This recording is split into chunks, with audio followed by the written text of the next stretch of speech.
Alright, so good morning again, Jeff from IST Knowledge. Ngayon, doon na tayo sa delete button ngayon ng modal.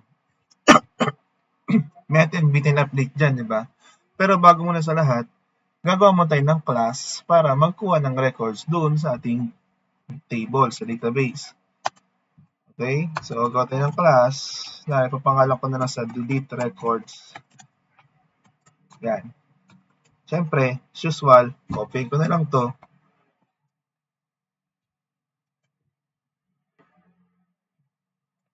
Tapos, create tayo ng method.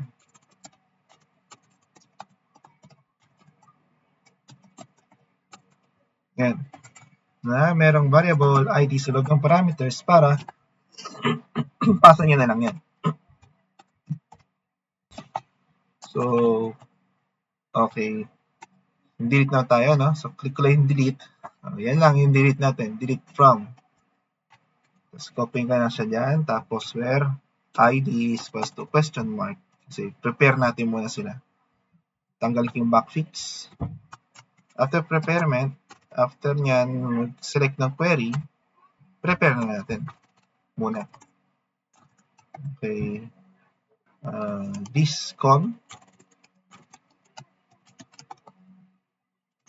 prepare natin yung ating ID variable. Then, syempre, statement bind parameters. Syempre, after prepare, bind. Yan, paulit lang naman yan. After prepare, bind. Sa gitan ng prepared statement query. Ayan ang pagkaganda na prepared statement.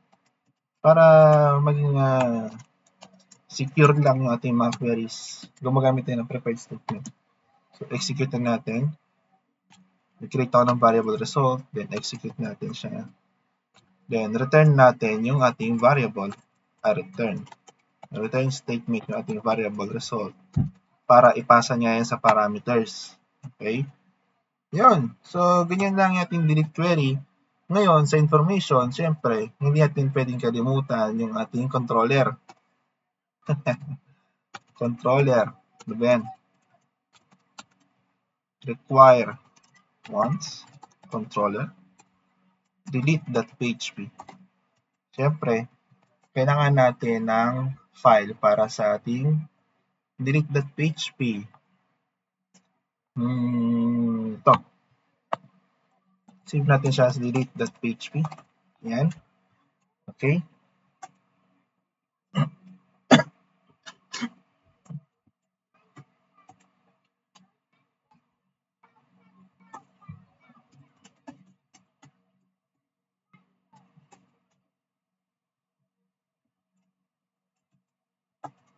Okay, so dito, ganun din, gagawa tayo ng tawag doon, PHP. Yan. Okay.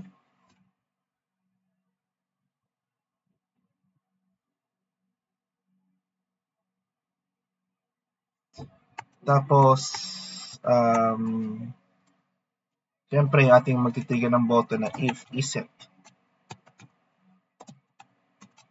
variable post yung ating bit, ano yun? Name nun? So, delete, ptn delete. Yan. Siyempre, titingnan natin kung empty ba or hindi yung ating ID.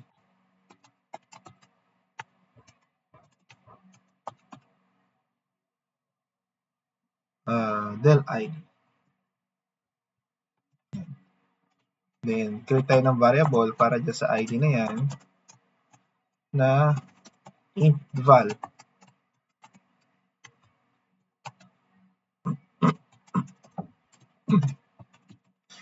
Ano nga ba yung int val, guys? Pag sabing int val, no, sa PHP, ito yung built-in function na ginagamit na i-convert yung variable to an integer. Kasi nga, number yung mga IDs natin. So, kina-convert yung variable to an integer. So, yung function na to, kumuha ng simple argument lang na kung saan yung value niya, kina-convert niya na talaga into integer value. Okay? So, yun.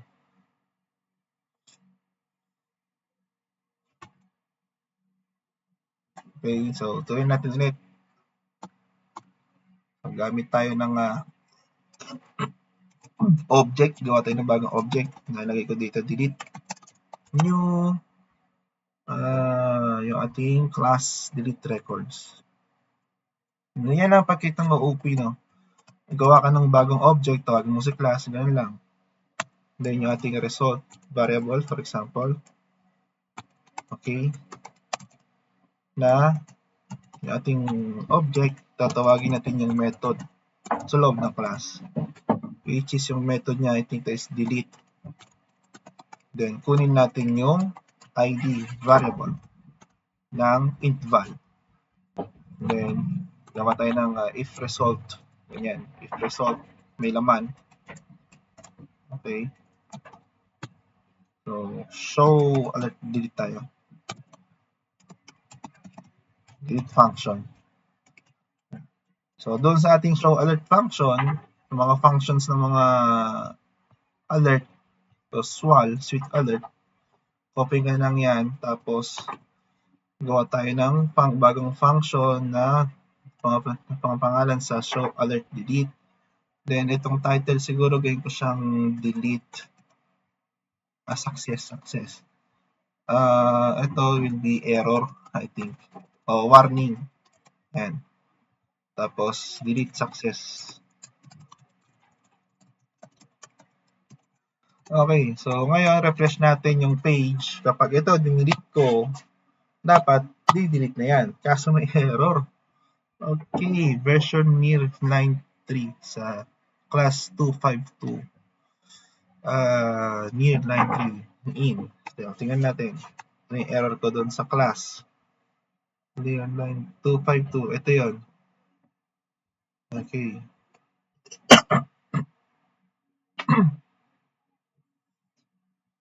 Subukan ko nga to para makita natin yung error. Ayan. 3. Natin, anong error niya? Ay. Delete information. Ayan. Ayan.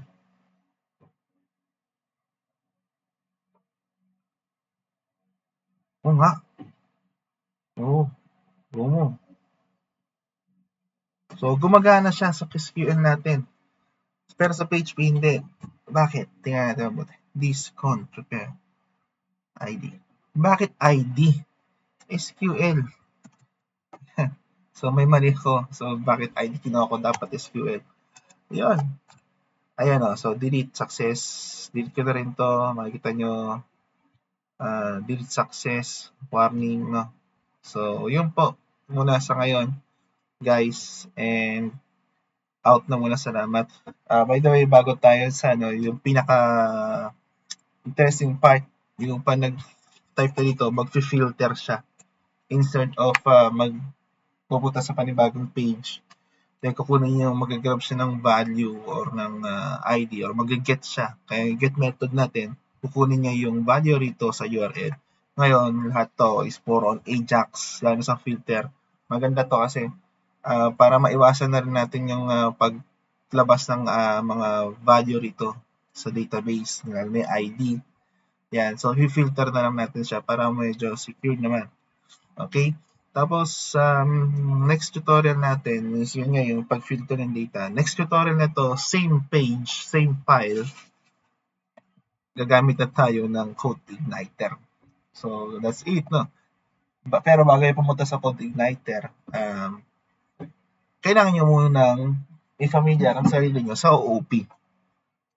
Yun lang naman. Tapos sa ating last tutorial, itong file na to, yung codes ko, yung source code natin, same thing pa rin. I-upload ko sa aking GitHub, then i-post ko sa aking last tutorial, yung link niya. So yun muna sa ngayon. Salamat. Out.